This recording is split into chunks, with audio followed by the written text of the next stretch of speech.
còn tôi mà lính mà đánh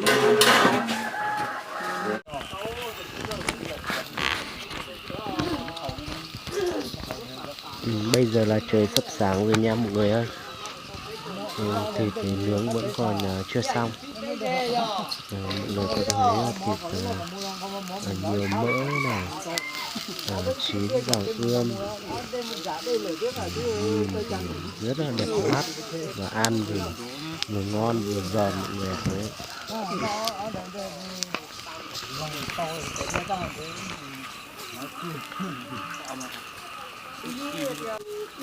Đấy, mọi người nhìn thấy thịt nó lấp lánh chưa? Đấy, nhiều màu này, da giòn sọn này, nhìn đẹp mắt chưa? Nướng như thế này ăn nhậu với bia thì tuyệt vời lắm mọi người ạ. Bên này là nướng xong một chậu này, nướng chín hết rồi thì cho vào chậu rồi mọi người. Lát nữa nướng xong thì sẽ đem đi thái nát mỏng nha, để sáng sớm thì cho vào mâm. Đây là nồi canh siêu to khổng lồ nha mọi người.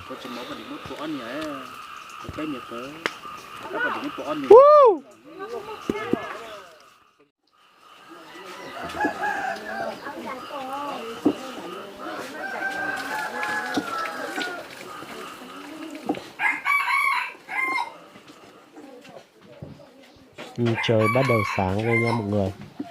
Đấy. Các anh phải giúp nhau thay nhau thái thịt cho nó xong xuôi hết nha. Để trời sáng thì còn sắp xếp vào ra đĩa, rồi bọc lại, rồi đem ra mâm để dùng cho đám cưới lúc trời sáng nha mọi người.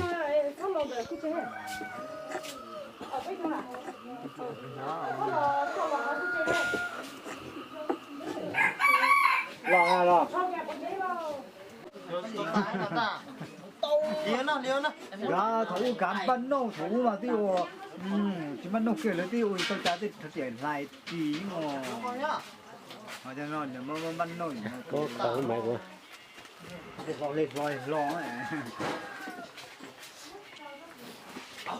cái chi này trả giá sao mày để nó sao mày mày cái gì po ấy của sao mày mày cái gì po ấy xin mày nó cho lấy là gì cái chỉ có tiền sân mãi nó chèn cái tiền nó chèn cái thằng cây là chim tàu mà ngang gọt pla ngang gọt xía ấy là mình thấy này trường cua ở chỗ này nó nè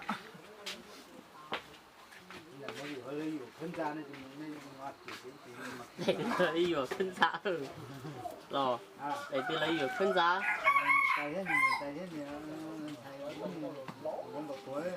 hỏi thông hàn nữa này thông này cho con tiền đúng không thông yêu cha nó tiền bỏ hết rồi ta để tiền đấy tiền lớp cờ phải biết bóc kìa mò cua cánh á bây giờ trời đã sáng rồi nha mọi người. Bây giờ là đã 7 giờ rưỡi rồi. Đấy, thì đằng sau nhà là để sắp xếp thịt bắp đĩa, rau củ các loại để ra mâm nha mọi người.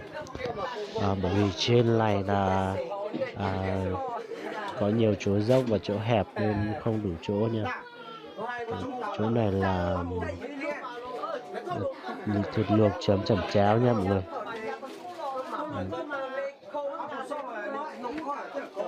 Còn trong này là thịt nướng nha mọi người. Thịt nướng lúc mình bảo mình đi chặt cây chuối về để kê nướng. Đấy. Thịt chiên nha. Đấy, đằng sau này là bát đĩa và món chua nộm chua đu đủ nha mọi người. Đấy. Món nộm chua này thì phụ nữ thì rất là thích ăn món này nha mọi người, vì mùa nắng nóng nữa mà. Đấy, món này là làm nhiều nhất bởi vì được nhiều người yêu thích nhá mọi người. Bí lỡ chỉ có xuống là nó cái tôi xuống là tết thì chuyện to chuyện tôi xuống này nó to ăn chút té chuyện to Trứng này. Còn món cuối cùng này là món đùi xào xả ớt nha mọi người đấy.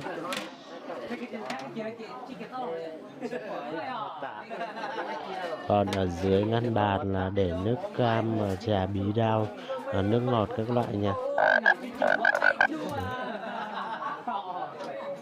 Đấy, trên này là bọn mình em cưới là không có rượu uống nhé mọi người.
Nước có sắc có.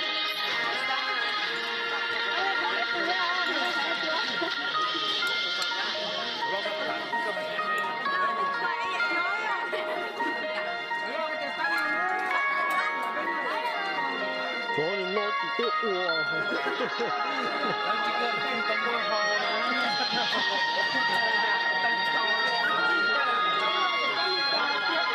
Con nó bán nó là to ơi. Cái đó có nên chửi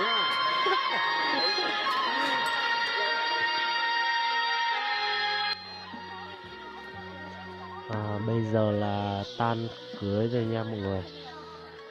Bây giờ là nhà trai đang chuẩn bị đồ đạc để đi về nhà nha. Đi về nhà để đám cưới bên nhà trai nữa nha mọi người. Như mọi người thấy những đồ đạc ở trên xe là những đồ đạc của nhà gái tặng cho con dâu và chú rể nha mọi người. Những cái đồ đạc mà cho lên xe của nhà trai hết. Đây là những cái xe máy mà nhà trai nó đi để chở đồ của anh em họ hàng và của bố mẹ, những cái đồ đạc mà họ tặng cho cho đứa con dâu ấy, tức là con gái,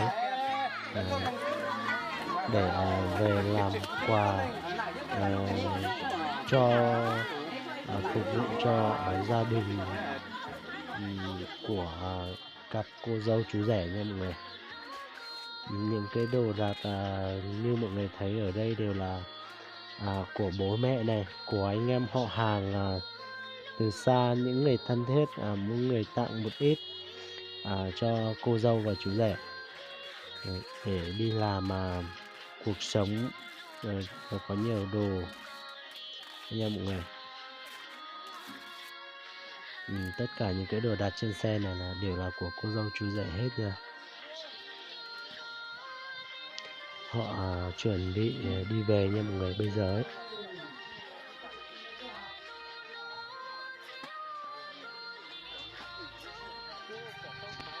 Hãy subscribe cho kênh Ghiền Mì Gõ để không bỏ lỡ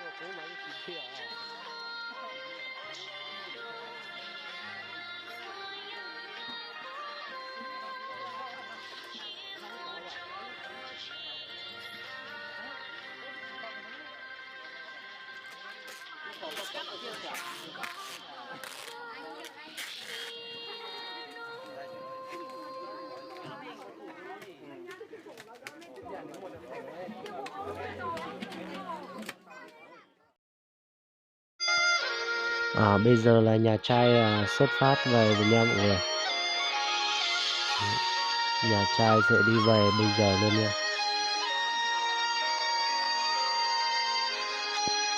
Người thì chở nệm mà chăn chiếu gối các loại, nói chung là đầy đủ luôn nha. Đấy. Đây là người chở nhiều nhất đấy mọi người ạ. Đấy.